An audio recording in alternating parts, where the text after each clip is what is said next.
on meditation and the Stoic way. Fellow travelers in this fleeting life, hear me now. The mind, like a storm-tossed sea, is restless when left untended. We are drawn by passions, shaken by fears, scattered by vain hopes, and burdened by desires not our own. Yet within us, there is a place of stillness, a refuge against the tumult, a fortress that none may breach but ourselves. To this inner citadel, we must retreat, not in weakness, but in strength, not in avoidance, but in mastery. Meditation is the labor of the soul, the turning inward to inspect and fortify what it is truly ours. What troubles you? It is the words of another, their judgment, their praise, their scorn. Consider, do they command your reason? Do they shape your will? No, these are but echoes in the wind. You suffer not from what is spoken, but from your judgment of it. Cast it aside, and you are free. Does the world press upon you? Do events unfold against your wishes? Ask yourself, is this within my power? If so, then act with wisdom. If not, then let it be, for no man commands the turning of the stars. The fruit ripens in its season, the river flows where it must. Accept, therefore, what nature has willed, and in acceptance, find peace. Each day, set aside time to still the mind. Be as the archer who sharpens his aim, as the sculptor who refines his art. Attend to your breath. Let your thoughts settle like dust upon the earth. Reflect, what have I done well, what have I done poorly, what remains undone? But do not dwell upon regret. What is past, and only the present is yours. You are but a moment in time, a breath soon dispersed into the great whole. So be as the fire that burns brightly while it lasts, the tree that stands firm though winds may howl. Govern yourself with wisdom, walk the path of virtue, and let no man, nor fortune, nor fear shake you from it. Thus, in stillness, we master ourselves, and in mastering ourselves, we are free. The mind is easily disturbed, drawn in many directions by desires, fears, and distractions. It is not the world that troubles us, but our own judgments of it. Meditation is the practice of returning to the present, of seeing things clearly as they are, and of quieting the unnecessary noise within. Through meditation, the mind is trained to remain still, unaffected by the chaos of the external world. It is not about escaping life but about meeting it with clarity and composure. The practice of meditation aligns with the Stoic principle of retreating to the inner citadel. This citadel is not a physical place but a state of mind, a space of reason and calm where no external force can intrude. Just as a soldier does not abandon his post in the face of the enemy, so too must a person not abandon their reason when faced with hardship. Meditation is the method by which this fortress is strengthened, ensuring that no matter the circumstances, the mind remains firm and unshaken. Events themselves hold no power over the mind. It is the interpretation of these events that causes suffering. A person who loses wealth may despair, while another may remain indifferent, seeing it as merely a change of circumstance. Through meditation, one learns to separate what is within control from what is not. Thoughts are examined, judgments are questioned, and unnecessary fears are cast aside. The mind, once scattered and restless, becomes disciplined, focused only on what truly matters. Each day should begin and end with self-examination. What thoughts have entered the mind? Which emotions have been allowed to take hold? Have actions been guided by virtue or by impulse? Meditation is not merely sitting in silence but an active process of refining the self. A sculptor does not carve a statue in a single strike but through careful and deliberate shaping. Likewise, the mind must be continually molded through reflection, ensuring that it does not drift into error or excess. Discomfort and hardship are inevitable, but the way they are received is within one's power. A person who trains the mind through meditation does not resist hardship with complaint but meets it with understanding. Nothing that happens is unnatural, for all things follow the order of the universe. To struggle against fate is to exhaust oneself in vain. Instead, meditation teaches the mind to flow with life, accepting each moment as it comes, neither clinging to pleasure nor fearing loss. The breath is a reminder of the present moment, a rhythm that continues regardless of joy or sorrow. By focusing on it, the mind is anchored, prevented from wandering into unnecessary worry or regret. Just as the body requires discipline to remain strong, so too does the mind. Meditation is this discipline, the daily sharpening of reason, the steady training of perception. Through it, a person becomes unshaken, not because they are indifferent to life but because they have mastered themselves within it. The mind, left undisciplined, is like a ship without a captain, tossed by the waves of external events, driven in all directions by forces beyond its control. It reacts to every disturbance, clings to every fleeting pleasure, and suffers at the hands of its own unchecked impulses. The disciplined mind, however, remains steady, unaffected by fortune or misfortune, praise or blame. Meditation is the practice by which the mind is trained to maintain this stillness, to observe without being swept away, and to act with wisdom rather than impulse. When faced with difficulty, an undisciplined mind recoils, resists, and complains. It perceives adversity as an enemy rather than an opportunity. Yet external events have no power over the soul unless the soul allows it. A loss, an insult, a disappointment, these things exist only as events, neutral and indifferent. It is the interpretation placed upon them that causes suffering. Meditation teaches the mind to observe events as they are, stripping away unnecessary judgments, allowing reason to guide responses rather than unchecked emotion.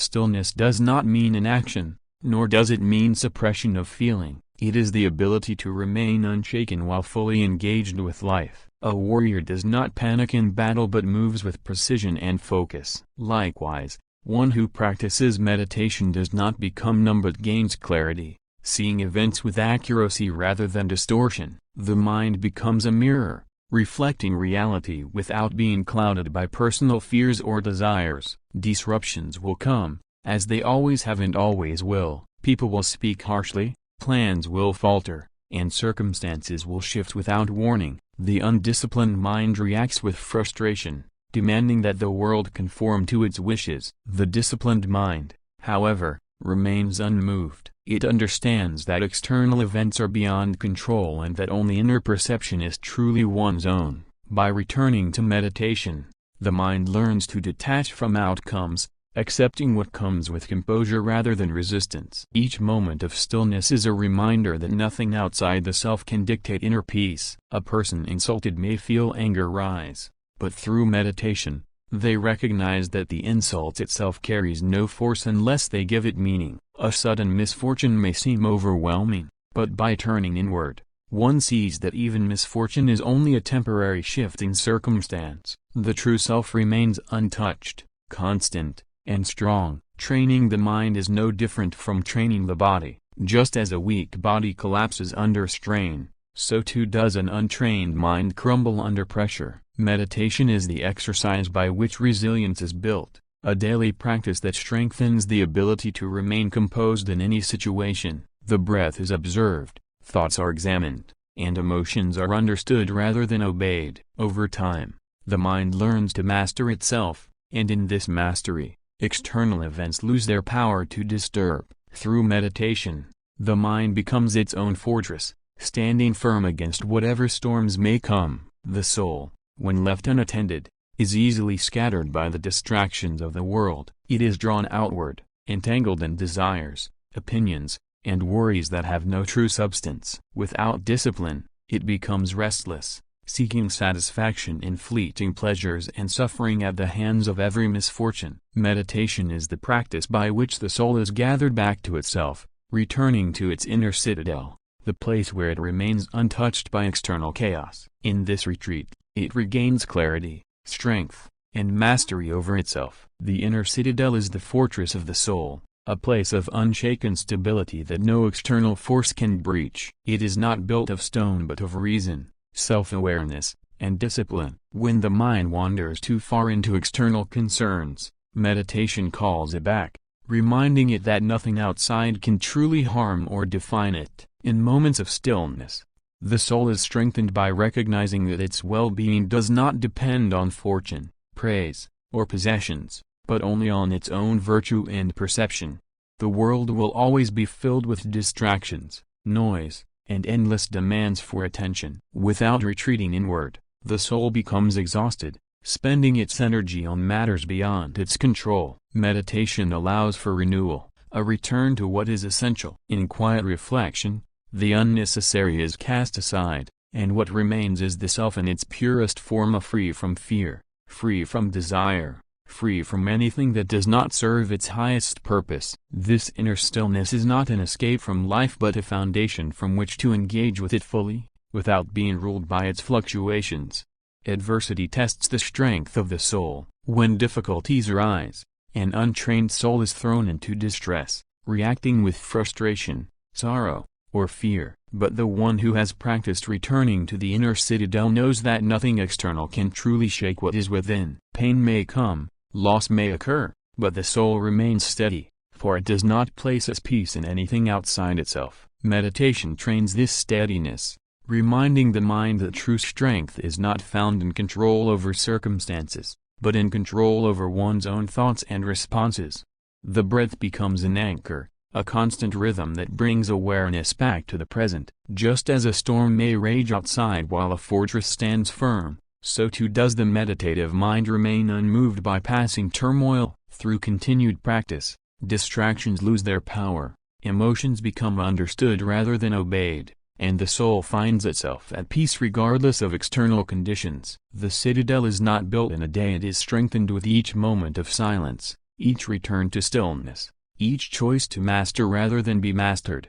Meditation is not merely an act but a way of being, a habit of returning to the source of inner strength. In this return, the soul is reminded of its own resilience, its own clarity, and its own ability to remain free in a world that constantly seeks to pull it away from itself. The mind is often troubled not by events themselves but by the desire to control what is beyond its reach. It resists change, clings to expectations, and suffers when reality does not align with its wishes. This struggle is the root of much distress, for no amount of effort can alter the course of what is outside one's power. Meditation teaches the mind to release this struggle, to accept the natural unfolding of events while focusing only on what can be shaped by reason and action. In doing so, one finds clarity, freedom, and the ability to respond with wisdom rather than impulse. A river does not resist the rocks in its path, it flows around them, adapting to the course that nature has set. Likewise,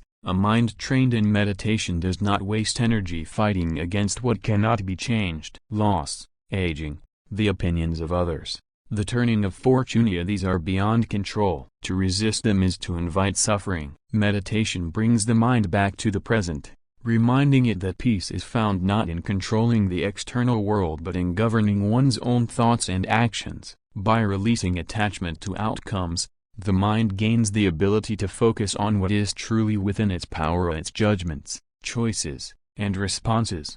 Wisdom is the ability to discern what can be acted upon and what must simply be accepted. The untrained mind reacts to difficulties with frustration or despair, seeing every obstacle as an injustice. The meditative mind sees obstacles as they are, without adding unnecessary suffering through resistance. If action can be taken, it is taken with composure. If nothing can be done, then the situation is met with patience and understanding. This discipline allows one to move through life without being constantly disturbed by events that, in truth, hold no power over the soul. Meditation strengthens this awareness through practice. In stillness, the mind observes its own tendencies, how it clings to control, how it resists change, how it attaches itself to desires that may never be fulfilled. With time, these attachments loosen, and the mind learns to let go. It no longer reacts to every shift in circumstance but instead moves with life as it is,